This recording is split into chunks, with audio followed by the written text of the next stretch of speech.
pasal 19 ayat 1 sampai ayat 10. Yesus masuk ke kota Yerikho dan berjalan terus melintasi kota itu. Di situ ada seorang bernama Zakheus, kepala pemungut cukai, dan ia seorang yang kaya. Ia berusaha untuk melihat orang apakah Yesus itu, tetapi ia tidak berhasil karena orang banyak, sebab badannya pendek. Maka berlari-lari ia mendahului orang banyak, lalu memanjat pohon ara untuk melihat Yesus yang akan lewat di sana.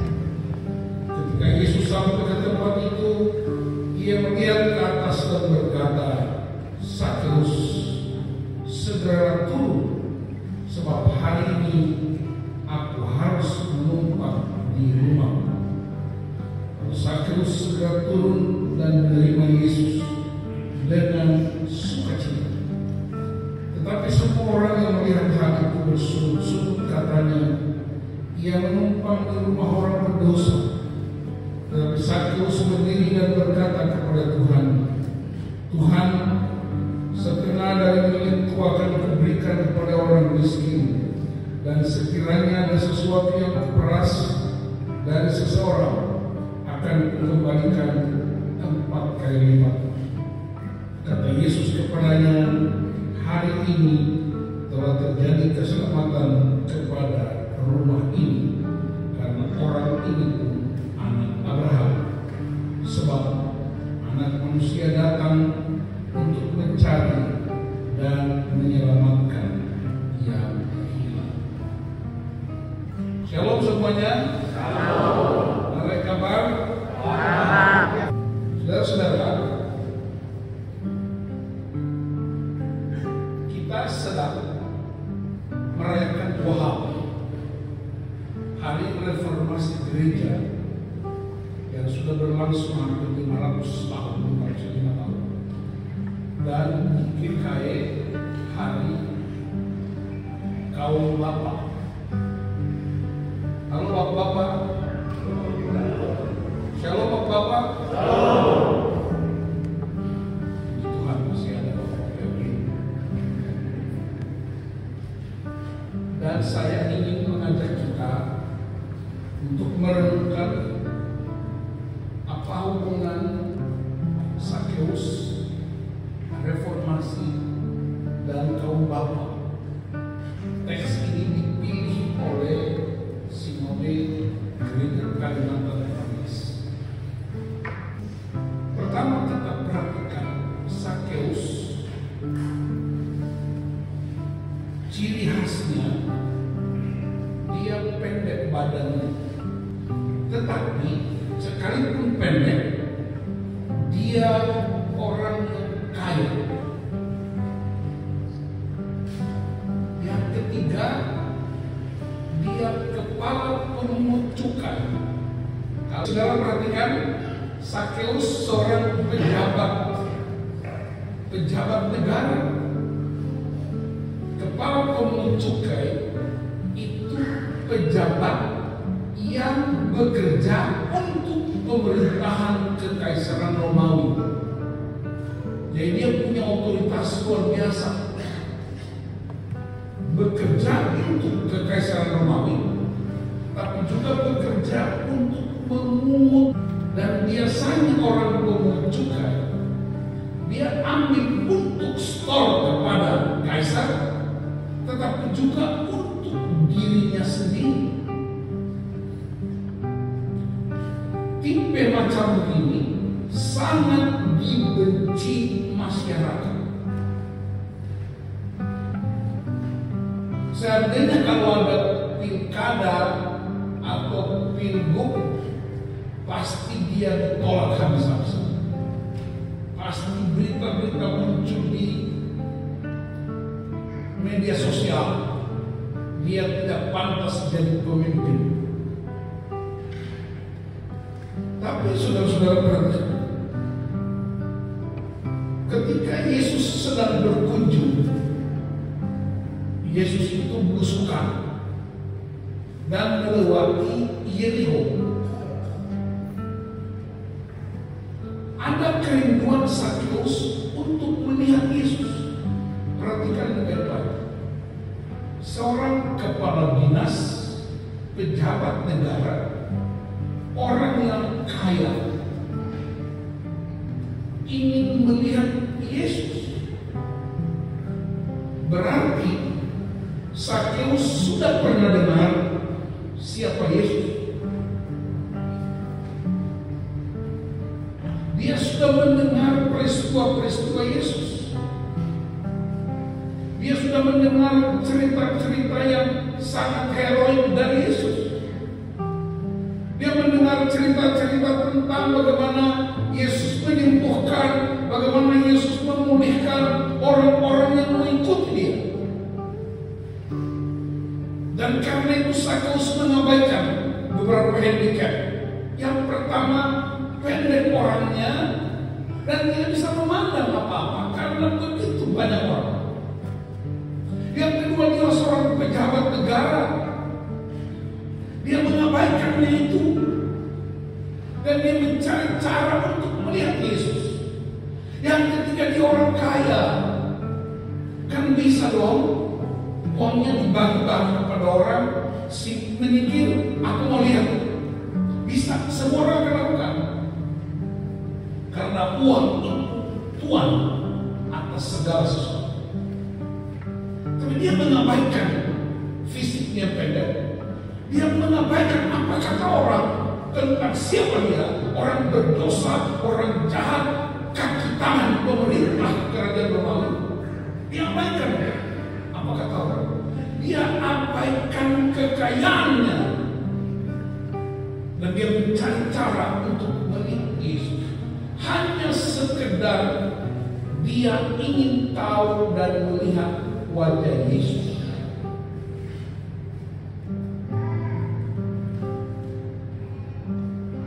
Kita nggak perlu kan panjat pohon, naik turun pohon, naik turun gedung, naik turun bukit dan gunung untuk datang mencari wajah Tuhan di gereja, bukan?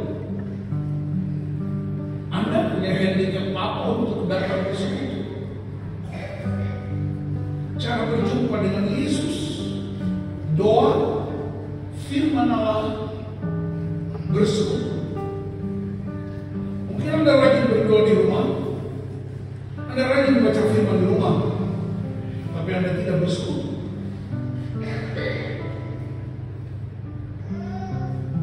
Beritahu sama saya, apa handicap kita untuk berjumpa dengan Tuhan? Tidak ada pas pampres yang melarang orang untuk berjumpa. Tidak ada petugas-petugas khusus yang mengelilingi Yesus. Dia mendekat kau. Dia bebas ditemui. Siapa saja, kapan saja, di mana saja. Tetapi ternyata ada problem yang kita hadapi. Kita terlalu gengsi untuk datang mencari kekuatan Tuhan. Saya kan pejabat, saya kan orang kaya.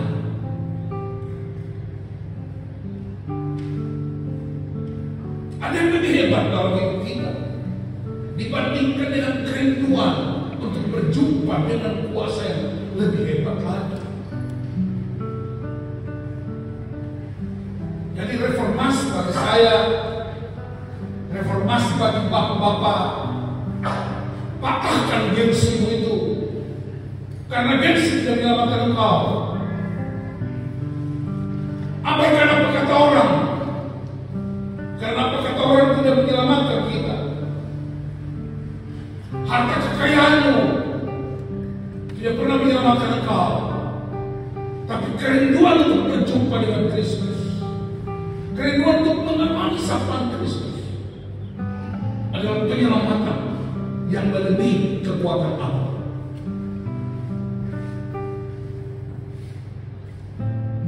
Dan saudara perhatikan apa respons Yesus. Hai Sakeus, turun.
Dayak jadinya beda ya.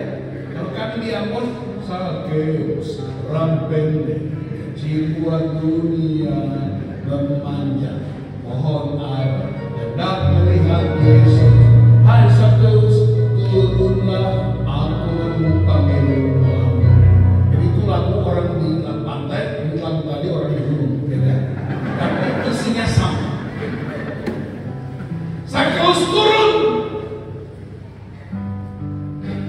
Lalu kelima, turun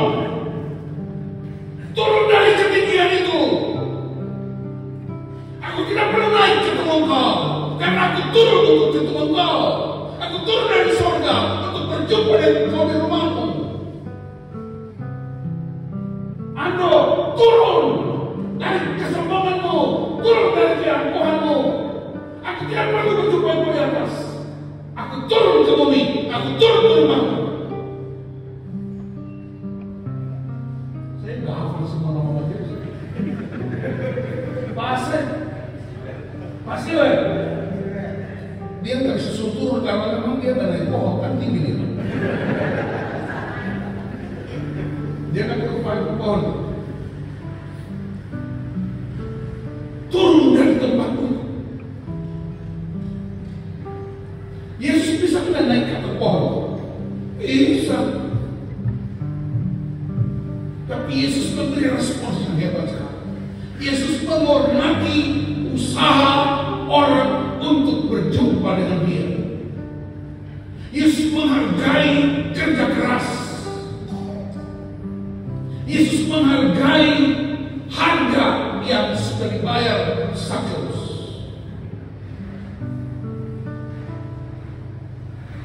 Penyelamatan itu sesuatu yang gratis, tetapi harganya Kristus.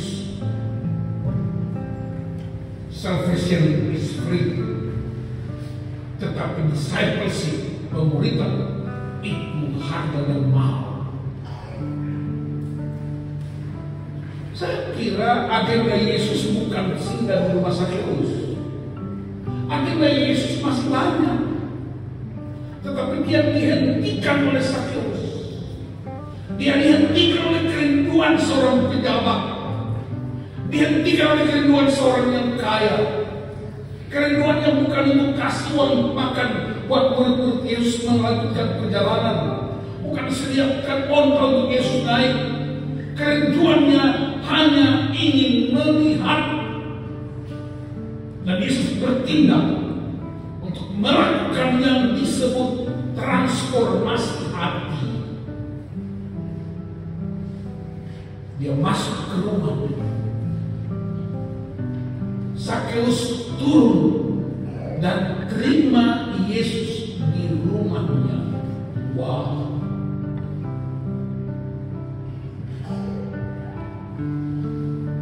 Dia tidak peduli apa kata orang. Dia tidak peduli jabatan macam apa. Dia tidak peduli dengan pemerintahan penguasa kekaisaran Romawi. Dan ketika orang banyak bersungut-sungut tentang siapa dia berdiri dan dia bilang, Tuhan, aku akan memberikan setengah dari semua yang aku miliki untuk orang-orang miskin. Hanya dengan berjumpa dengan Kristus, hanya karena dia membiarkan Kristus masuk ke rumahnya, dia bersedia untuk melakukan pertukaran yang sangat hebat. Harta kekayaan sebagai simbol kebanggaan, harta kekayaan sebagai gengsi dalam masyarakat, dia persembahkan untuk orang-orang miskin. Dan kita tahu suatu ketika di bagian lain Yesus berkata, ketika kamu memberi makan kepada orang yang lapar, engkau memberi minum kepada orang yang haus, engkau memberi tumpangan kepada orang yang tidak punya rumah, engkau melawat orang-orang yang sakit, mengunjungi orang-orang di penjara, kamu telah melakukannya bagiku. Ini transformasi transformasi yang hebat. Hari ini kita masih merayakan hari kaum Bapa. Halo Bapak-Bapak, boleh lagi bertanya Bapak-Bapak, turun dari kesombonganmu, turun dari gengsimu menyelamatkan keluargamu, tetapi kerinduan hati, usaha keras, bekerja keras, mengabaikan handicapnya, lebih tinggi lagi panjang, terus menerus tanpa henti-hentinya berjuang untuk mendapatkan Kristus di rumahmu. Dan apa kata Yesus? Hari ini, today, sekarang keselamatan terjadi atas rumah tangga ini. Itu keputusan siapa? Keputusan seorang pria, keputusan seorang bapak yang mengabaikan semua yang dia miliki, mengabaikan gengsinya, mengabaikan kepejabatannya, mengabaikan harta kekayaannya, dan membiarkan Yesus masuk dan keselamatan terjadi. Di mana ada Yesus, keselamatan pasti terjadi. Itu keputusan seorang pemimpin, itu keputusan pria, itu keputusan bapak. Berarti transformasi atau reformasi adalah keputusan pria untuk melakukan pertukaran secara sempurna. Tukarnya sama siapa? Sama Tuhan. Saya mau bikin pertukaran. Saya punya uang 100.000 rupiah asli. Yang mau angkat tangan. Yang mau angkat tangan. Karena banyak nggak jadi.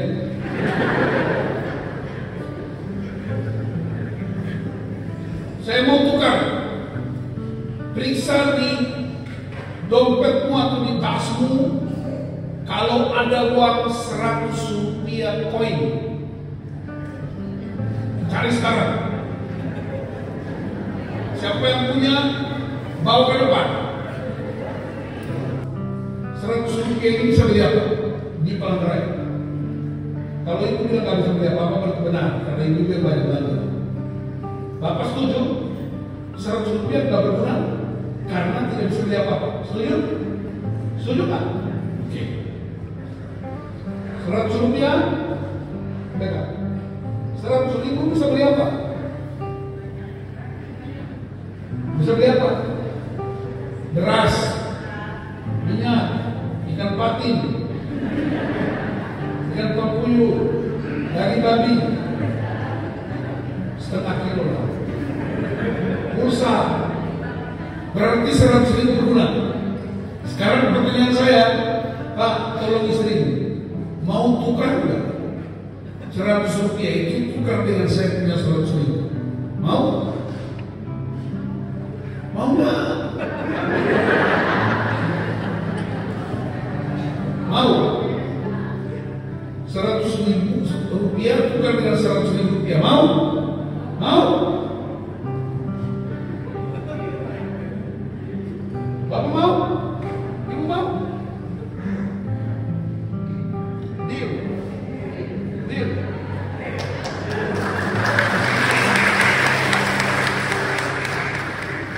Keluarga ini bersedia tukar uang 100.000 rupiah karena dianggap tidak berguna. Tukar dengan 100.000 karena itu dianggap berguna. Amin. Apa artinya? Yesus datang ke dunia untuk melakukan pertukaran. Kalau Anda ingin melihat kemuliaan Tuhan yang begitu hebat di atas kayu salib itu, tukar. Buang semua yang tidak berharga dalam hidupmu. Lepaskan semua yang tidak berguna. Lepaskan sampah itu. Lepaskan semua gengsi itu. Buang yang tidak berguna. Dan Anda akan terima kemuliaan Allah yang begitu hebat dan besar. Sekarang saya tanya, nah, itu Kristen. Kalau kita pulang gereja sampai di depan, mau nggak tukar lagi? Mau nggak? Nggak mau. Kenapa? Sudah tempat yang mulia. Ngapain balik lagi yang buruk ini? Ya Pak, apa keburukan kalian selama ini? Suka bak marah di rumah? Tukar. Suka pukul istri, suka cakar suami, misalnya. Tukar. Supaya Yesus yang berkuasa. Amin. Hari ini keselamatan terjadi dalam rumah tangga.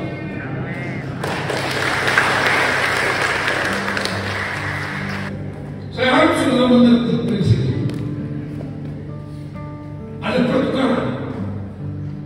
Yesus bersedia masuk ke rumah pungut cukai. Dia bersedia masuk ke rumah orang berdosa. Dia bersedia masuk ke rumah orang yang dibully. Dia bersedia masuk ke orang yang jahat. Semacam apapun itu, dia bersedia lakukan karena Sakeus mengambil tindakan lebih dulu ingin bertukar.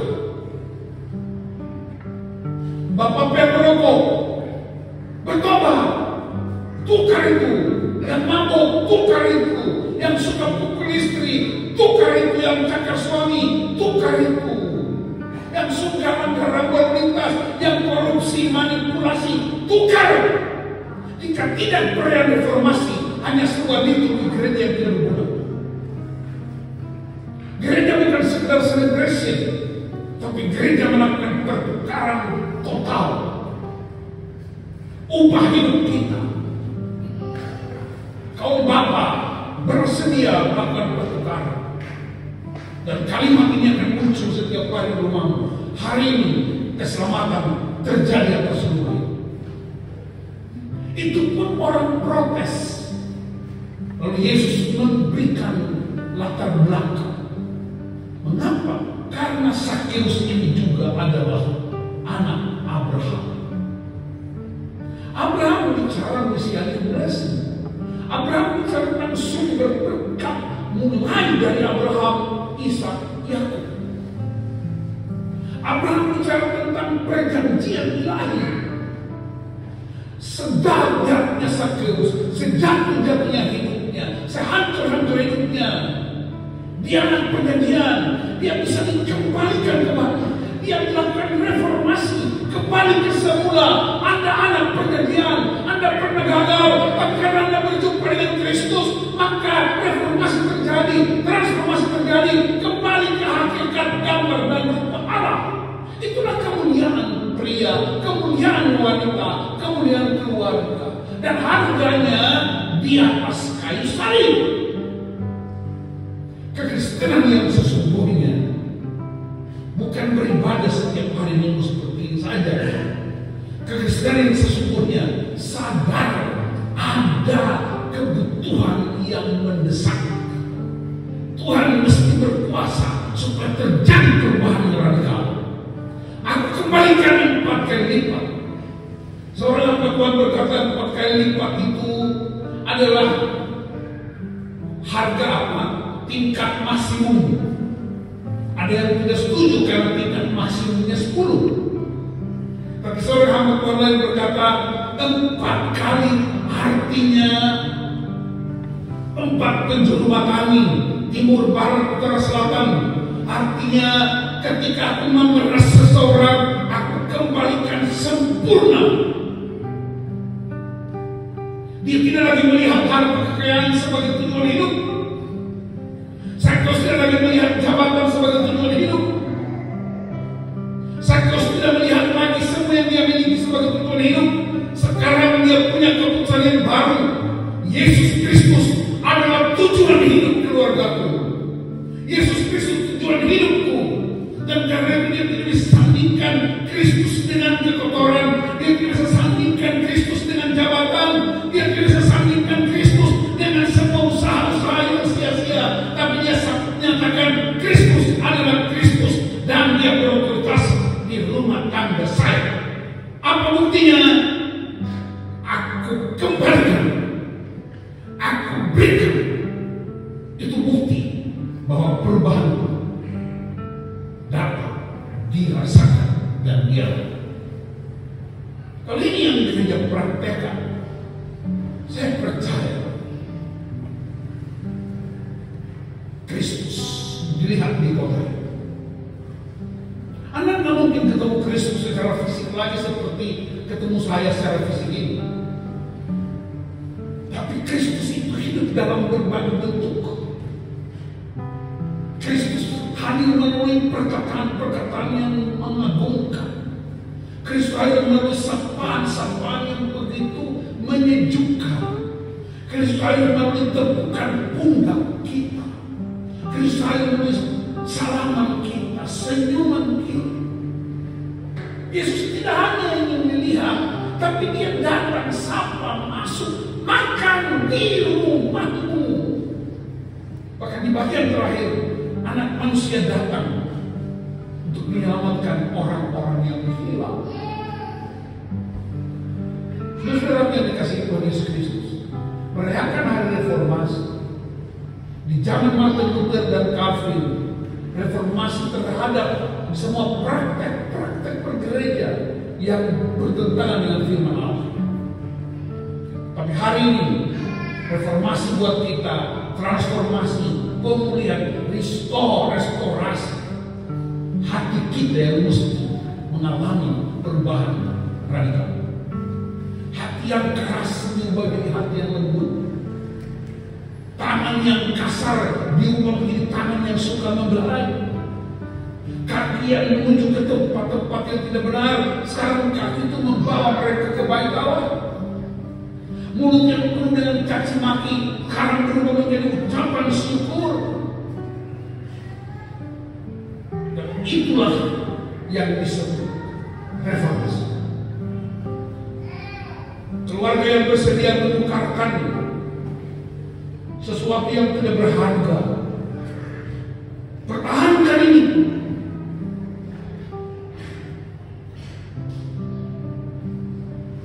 Jangan lagi kebaikan, jangan tukar lagi, bertahan, bertekun dalam kemuliaan Tuhan, dan engkau disebut hamba yang setia.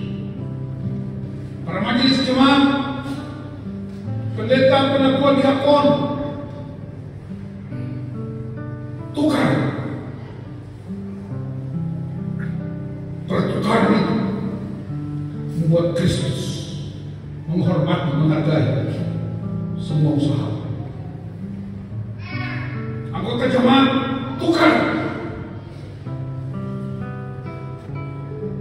Bukan tukar posisi, bukan tukar jabatan, tukar karakter kita, tukar hati kita. Yeskel pasal 11 ayat 19 dan 20. Aku akan memberi mereka roh yang baru, hati yang baru, supaya mereka menjadi umatku dan aku menjadi Allah mereka. Perjanjian selalu diubah oleh Tuhan.